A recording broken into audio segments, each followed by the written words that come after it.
Olá a todos, sejam muito bem-vindos à nossa primeira videoaula da disciplina de Construção de Sites 2, onde vamos estar dando continuidade aos nossos estudos a respeito de construção e desenvolvimento de websites, tá certo? A gente aqui na disciplina está vendo a parte de front-end, então a gente já estudou HTML e CSS no semestre anterior, e agora nós vamos estudar JavaScript, que é uma linguagem de programação client-side, tá? Front-end, ou seja, que vai executar no navegador, tá certo?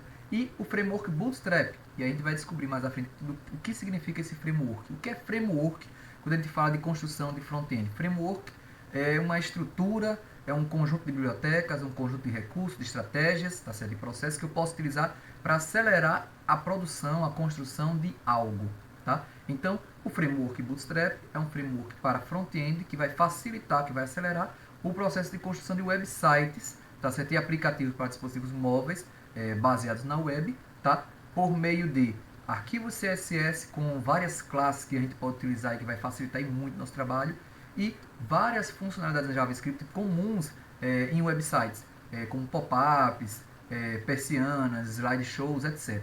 Tá? Bom, o primeiro assunto então vai ser JavaScript, então a gente vai começar introduzindo hoje sobre JavaScript.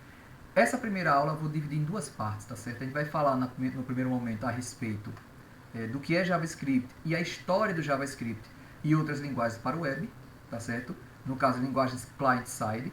E na segunda parte a gente vai estudar os editores, como usar JavaScript em uma página, a gente vai ver os 3 modos e vamos ver um pouquinho sobre onde a gente pode encontrar mais informações no Saiba Mais, tá certo? Vamos lá? Bom, o que é JavaScript? JavaScript é uma linguagem de programação interpretada client-side com tipagem dinâmica, tá?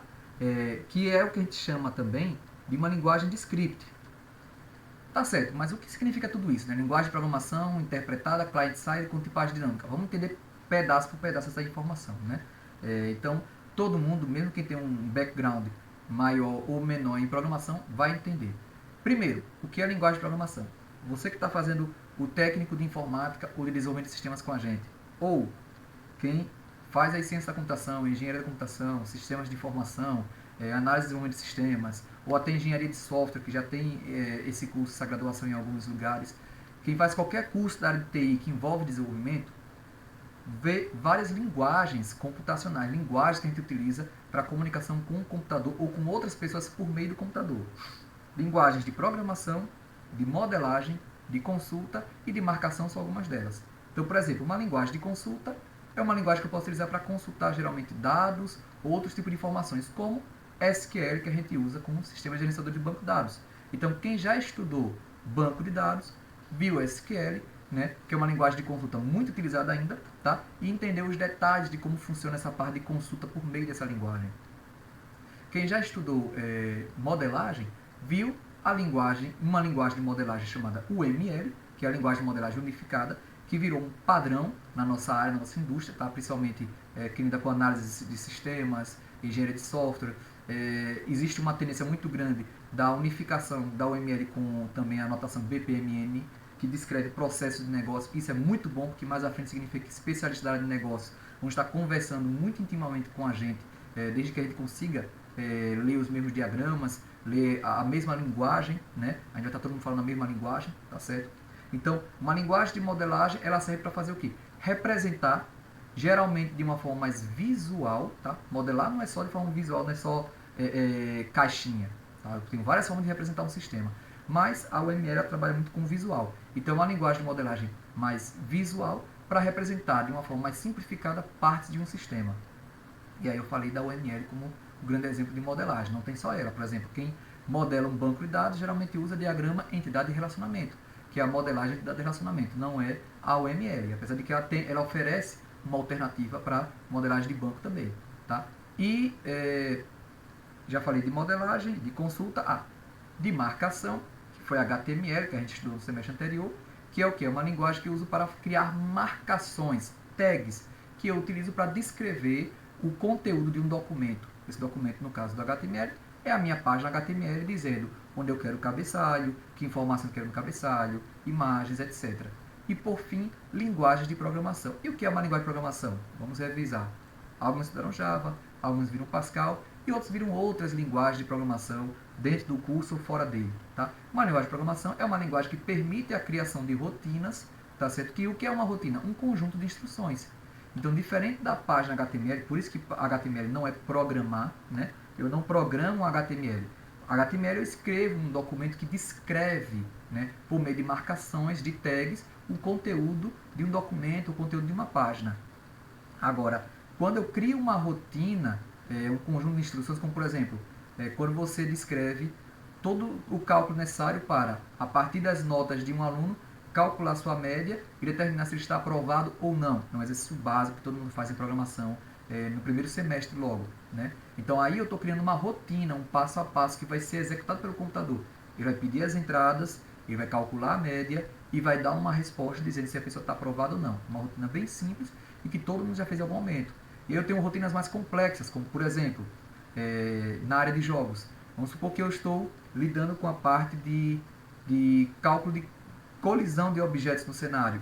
Então eu vou ter uma rotina que verifica a todo momento se o sprite ou o modelo 3D do meu objeto, se a área dele, o container dele colidiu com algum objeto, para caso aquele container tenha colidido, fazer possivelmente uma verificação pixel a pixel, se for no caso de uma verificação de um exemplo 2D, ou por meio de polígonos, se eu estou fazendo uma verificação de modelos 3D. Né? Então veja só, eu estou criando uma rotina descrevendo um monte de coisinhas que o computador tem que fazer para cumprir aquela tarefa, para alcançar aquela finalidade específica. Tá? Exemplos que eu posso utilizar de programação, quando a gente traz para a parte de desenvolvimento front-end, né, dos nossos sites, é o que? Eu posso ter uma validação de entradas de um formulário. Por exemplo, eu não preciso enviar para o servidor para só no servidor validar se o nome do usuário tem pelo menos 6 caracteres, no máximo 20, pelo menos não pode conter espaço, não pode ter caractere especial, não pode conter arroba, um monte de regras que a gente cria de repente. Por quê? Senão, olha que desgastante para o usuário. Toda vez ele tem que enviar para o servidor validar e devolver para ele dizendo se aquilo está correto ou não. Né? Quem já pegou alguma página mais antiga, né, ou uma programação mais simplificada, às vezes o pessoal não faz essa validação do cliente e aí fica esse vai e vem para dizer que está errado algum detalhezinho que poderia muito bem ser validado no próprio formulário. A gente diz, por que não me avisou antes? Né? E aí eu posso fazer a validação no próprio cliente. Não ter que ficar enviando, até para evitar sobrecarga do servidor por causa disso. Eu posso também validar senha. Validar se a senha tem no mínimo X caracteres, no máximo Y, se tem pelo menos um caractere maiúsculo, um minúsculo, um caractere especial e um número. Geralmente é isso que a maioria das senhas mais seguras hoje querem, né? No mínimo tantos caracteres, caractere especial, etc. Eu posso também utilizar para alterar conteúdos de minha página. Quer ver um exemplo? Se você já visitou uma loja virtual, de qualquer uma delas aí, que tem na internet, quando chega no carrinho, se você altera o quantitativo que tem no carrinho, ele não manda a informação para o servidor calcular quais são os novos preços de acordo com o que tem no carrinho e trazer de volta. Não.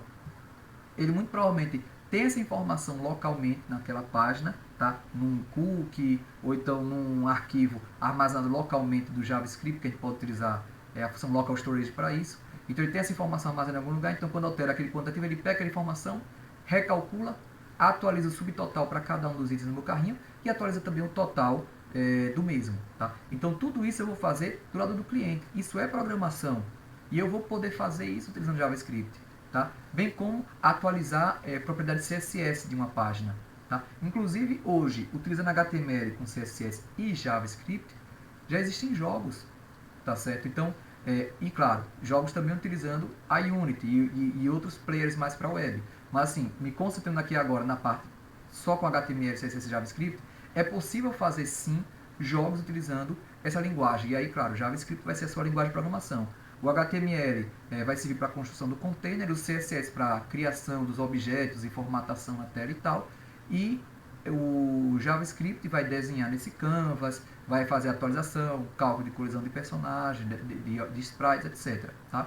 Então, o que eu quero que vocês entendam é, JavaScript ele funciona como qualquer linguagem de programação. Ele é uma linguagem de programação. Alguns conceitos podem estar presentes ou não na linguagem, como acontece com outras linguagens, tá certo? Mas ele pertence ao grupo de linguagens de programação. Eu utilizo ele para construir rotinas. Uma linguagem interpretada, né? E aí cabe sempre discussão. A gente fala que a linguagem é interpretada ou compilada, mas a gente vai ver que, na verdade, a linguagem pode até ser ambos. Mas o que é interpretado e compilado primeiro? Então, vamos refrescar. Uma linguagem compilada é aquela que pega o meu código, tá? Que a gente vai chamar de código de alto nível, tá certo? Ou o código fonte do meu aplicativo. Ele pega aquilo ali que é totalmente compreensível para mim, mas que não é para a máquina, e o compilador vai converter, e aí tem uma série de passos, tá certo? Que a gente não vai entrar em detalhes aqui, mas ele pega aquele código e converte em código de máquina. Tá? Então ele vai pegar o meu código, converter para código de máquina. E aí esse código de máquina, sim, é que pode ser executado pelo meu computador. Tá? Ele agora sim, ele olha, esse código eu consigo entender, eu conheço as instruções. O que estava lá, aquele arquivo texto, não sei o que ele significa, mas isso aqui eu sei. E aí ele vai poder executar. Isso é o que a gente chama de uma linguagem compilada.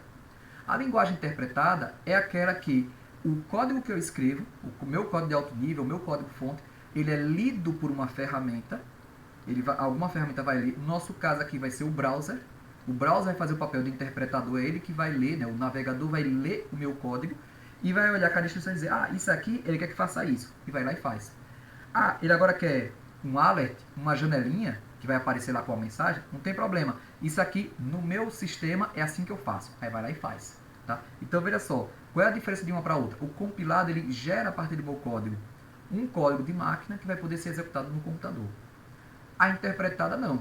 A interpretada vai ser lida em tempo real, então, a cada passo, o sistema, o interpretador, vai ler cada uma daquelas instruções e vai executar a função correspondente. Aí por que eu falei que existe muita polêmica em torno disso? É porque, na verdade, a gente não pode dizer que a linguagem é amarrada, né? só é compilada ou interpretada. Não. Por quê? Você pode pegar uma linguagem como Python, que ela nasceu interpretada, e desenvolver um compilador que pega as instruções de Python e converte em código de máquina. Tá certo? Então, a linguagem em si, ela descreve a sintaxe, ela descreve como ela funciona. O que vai depender se ela é compilada, se ela vai ser compilada ou não, é uma ferramenta intermediária que pegue aquela minha linguagem, meu código em linguagem de alto nível, e converta aquilo em linguagem de máquina.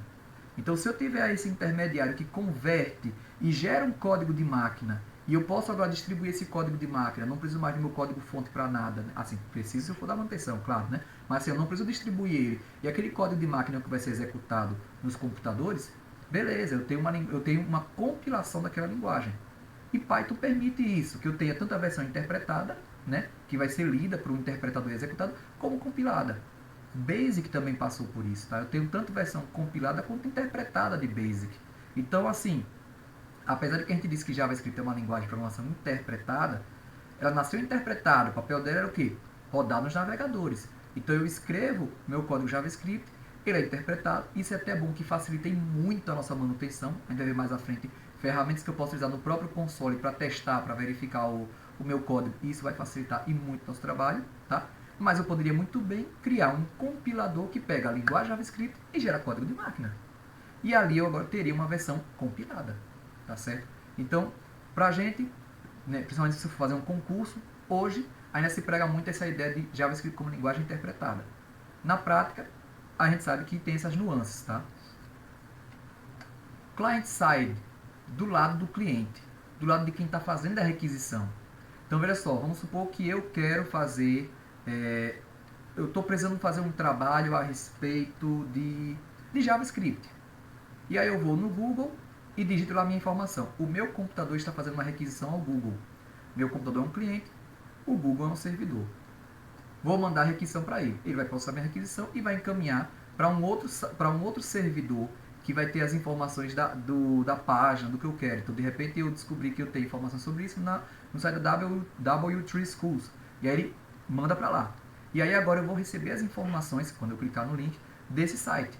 Meu computador continua sendo cliente, é o requisitante, e aquele servidor lá, aquela máquina, ela vai ser a servidora, né, o servidor, porque ele vai estar gerando essas informações para mim. Tá? Então, client-side significa que vai rodar do lado do requisitante. Então, o que vai acontecer aqui? Enquanto que tem páginas que elas são construídas do lado do servidor, então fiz uma requisição para um site, chegou lá, aí tem uma linguagem de programação back-end, né, vai rodar no servidor, ela vai construir a página e me devolve.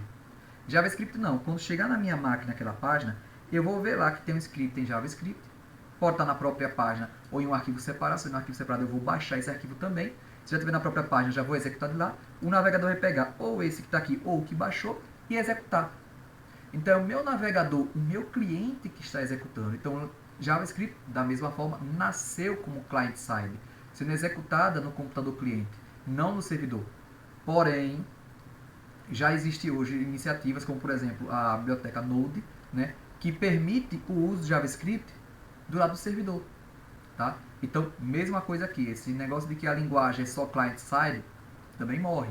Tá? Eu posso ter uma linguagem client-side, né, JavaScript como client-side, posso ter JavaScript como back-end, tá? Rodando no back-end também, tá certo? Mas, mais uma vez, nasceu como client-side, a gente vai ver aqui ela funcionando do lado do cliente, tá? No navegador.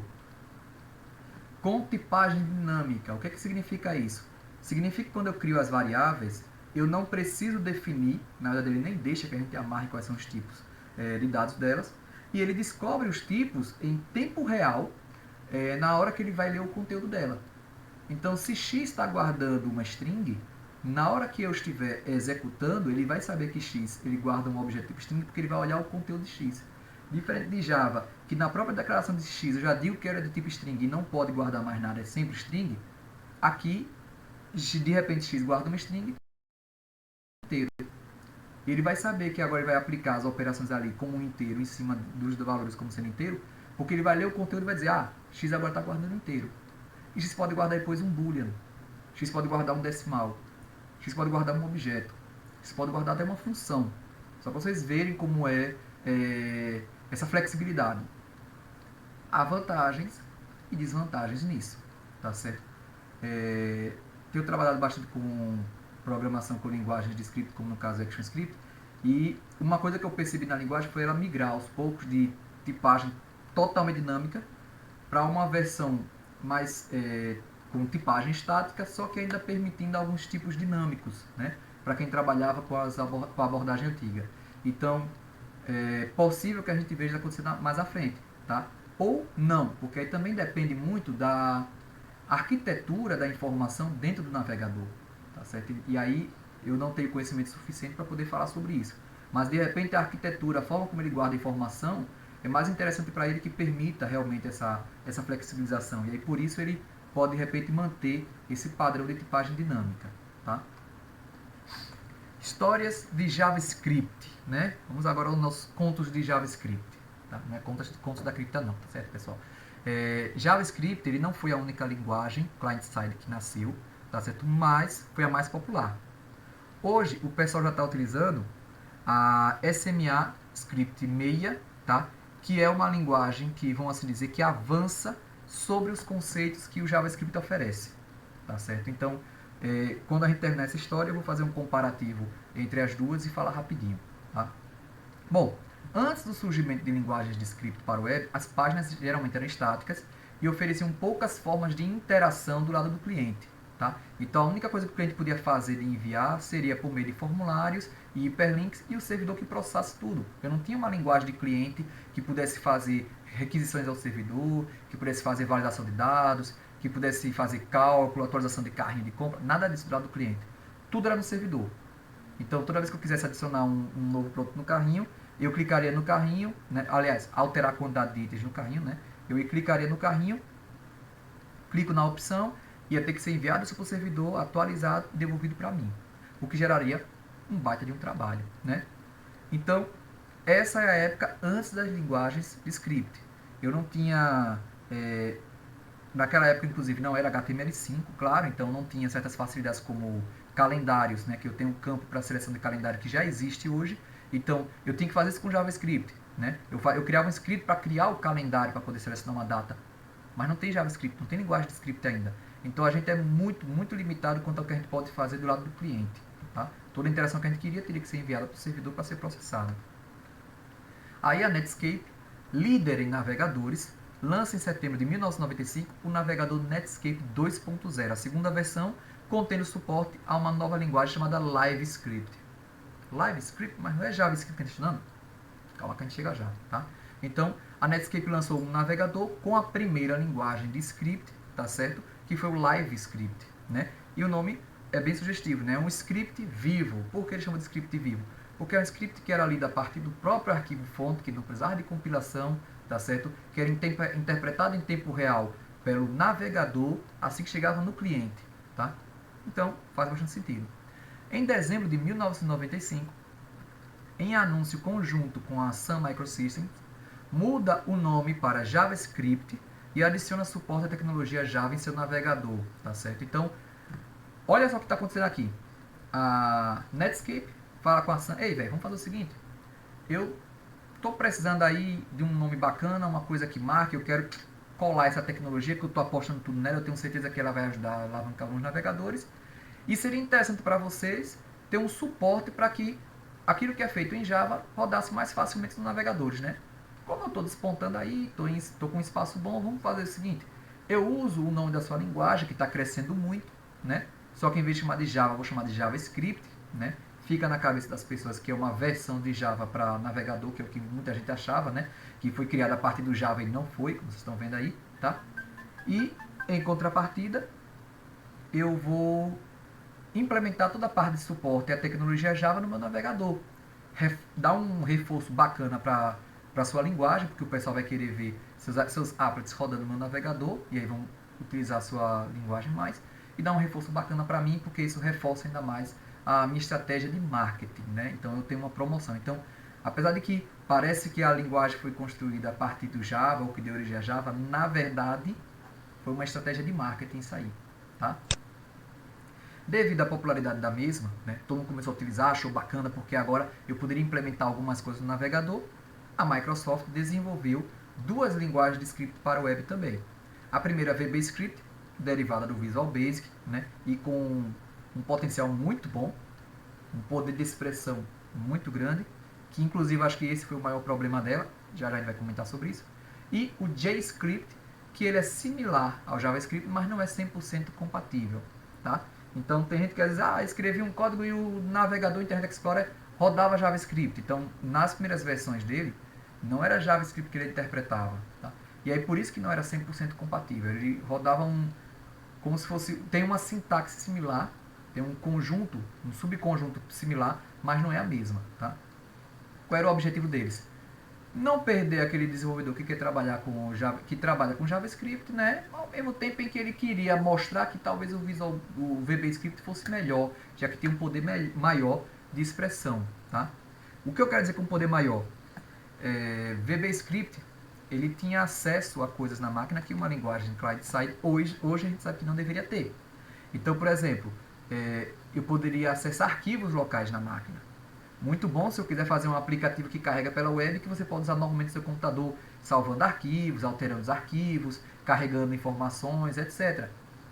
Mas permitia inclusive que apagasse arquivos importantes. Então eu poderia ter um arquivo de VBScript na minha página, quando eu carregasse no seu navegador, apagasse todos os arquivos na sua pasta de meus documentos. Ou pior, eu poderia apagar tudo que estava na pasta Windows. Esse foi uma das pragas que foram criadas com o VBScript, né? Inclusive na época chamavam o pessoal que usava isso de Script Kids, porque eles pareciam crianças que pegavam o código já pronto, só fazia distribuir tentando infectar mais pessoas. E foi uma praga na época, né? Não só esse tipo de problema, mas outros também. Mostrando janelas infinitas, mostrando no início ao iniciar o computador, uma mensagem como se fosse um erro, enfim, várias coisas, né? Era suportado então, né? A última pelo Internet Explorer 3.0 a partir de 1996, tá? E aí em novembro de 1996, vamos acompanhando aí, a Netscape, ela é submetida, né? Ela submete a sua linguagem e é aprovada como padrão industrial, tá certo? Resultando no padrão SMA Script 262, tá? E aí é onde nasce, e é daí de onde vem depois a SMA Script 6, tá? A partir desse padrão. Já o JavaScript, o JScript melhor dizendo, da Microsoft, ele não se encontrou em conformidade com a especificação da SMA. Isso fez com que as pessoas não vissem com os mesmos bons olhos que estavam vendo JavaScript naquela época. VBScript era suportado apenas por navegadores Internet Explorer. Então Netscape Navigator e outros não suportariam. Então se eu trabalhasse com VBScript eu teria essas limitações. E como eu já falei, né, várias pragas estavam sendo escritas com VBScript. E isso prejudicou ainda mais a imagem da linguagem. Então, O VB-Script, que parecia uma coisa muito boa, porque dava suporte a fazer praticamente tudo no navegador, de repente estava virando uma praga justamente porque podia fazer qualquer coisa no navegador, né? Isso prejudicou muito essa visão aí. Então eu acredito que talvez isso foi uma das coisas que mais impactou a linguagem não ter se tornado um padrão. Quer dizer que VBScript não é interessante? Não, é interessante. Tem quem use ainda em macros de arquivos, em sistemas, até a administração de rede usa macros em VBScript, né, scripts nessa linguagem, mas para a web tornou-se um perigo, né, para a web em geral. Bom, hoje JavaScript é um padrão em programação client-side, a gente percebe isso, tá? Na verdade, já se migra para o SMA 262, né? SMA Script 6, desculpe, né? Que também segue o mesmo padrão, SMA Script 262, claro, dá para ver pelo nome. Por quê? JavaScript tem algumas limitações. A última versão dela, vou falar mais à frente, ela está um pouquinho desatualizada já, né? A versão 1.8.5 oficial, né? Daí em diante, ela começou a evoluir dentro da SMA Script. A SMA Script 6, ela usa toda a base, tudo que a gente está vendo aqui em JavaScript. Por isso que para quem pensa que é perda de tempo estudar JavaScript, não é. Tudo que vocês estão vendo aqui, quando vocês forem para uma turma de SMA Script 6, para estudar, vocês vão precisar ver as diferenças entre as duas, as nuances. Por exemplo, lá vocês vão ter um suporte a orientação a objetos que não existe em JavaScript. A gente emula. A gente emula a criação de classes, criação de objetos a partir de classes, tá? JavaScript ele usa objetos, mas ele não é orientado a objetos. Ele não segue o padrão do que chama de uma linguagem de programação orientada a objetos, tá? Só que ele tem algumas tecnologias muito utilizadas hoje e que eu recomendo que todo mundo estude. Infelizmente, não tem como colocar dentro dessa disciplina. A carga horária do nosso curso não contempla, infelizmente, mas eu vou deixar aqui a recomendação e se em algum momento a gente puder desenvolver cursos de extensão, a gente pode explorar elas, tá certo? É o jQuery, que é uma biblioteca para que usa JavaScript, que facilita muito o desenvolvimento para a web, tá? Inclusive com várias funcionalidades já prontas na internet que você pode simplesmente copiar e utilizar essas funções. JSON, que é um padrão que se formou na serialização de informações, na transmissão de informações entre serviços na web, tá? Então, JSON significa JavaScript Object Notation, notação de objeto em JavaScript. Nasceu como uma forma de serializar, pegar um objeto que está na memória, um array, e converter numa string. E aí eu poderia armazenar localmente, salvar no servidor, enviar para um outro serviço, independente se ele usa qual é a linguagem que ele está utilizando, porque basta que ele entenda o padrão e converta em um objeto novamente. Ficou uma coisa tão bacana, tão legal, que hoje a maior parte das linguagens para a web e até ferramentas desktop utilizam JSON para envio e armazenamento de informações. Tá? PHP pode utilizar o formato JSON, Java, o próprio JavaScript, óbvio, Visual Basic e um monte de outras mais. Tá? E por fim o Ajax, que se trata da comunicação assíncrona utilizando funções de JavaScript, que é comunicação assíncrona. Sem isso, toda vez que eu quero enviar uma informação para o servidor, eu clico no hiperlink ou uso um formulário, essa informação vai para o servidor e eu vou ter que esperar vir a nova página com toda a informação. Por quê? Porque a minha comunicação é síncrona. Eu envio a mensagem para o servidor e fico aguardando a resposta dele para que eu possa atualizar o cliente. Usando a Ajax, eu não preciso disso. Então, de repente, eu faço um aplicativo que eu quero trazer a lista com todos os usuários do sistema, e eu solicito a lista e ele me manda 50, aí eu vou e mostro, né, na mesma página, sem ter que recarregar a página. Quando o usuário for rolando a página, que eu vejo que ele está chegando perto do final, eu já solicito mais 50, aí o servidor vai processar, vai trazer de volta. Então, antes de terminar, de repente, eu já mostro os próximos 50. A gente já viu vários sites que fazem isso, né?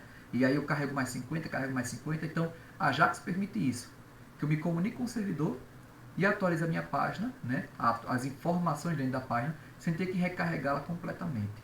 Tá? Bom, ficamos por aqui nessa primeira parte. Já a gente volta com a segunda, a gente vai ver as ferramentas que eu posso utilizar na construção de meus scripts em JavaScript, tá certo? Até mais.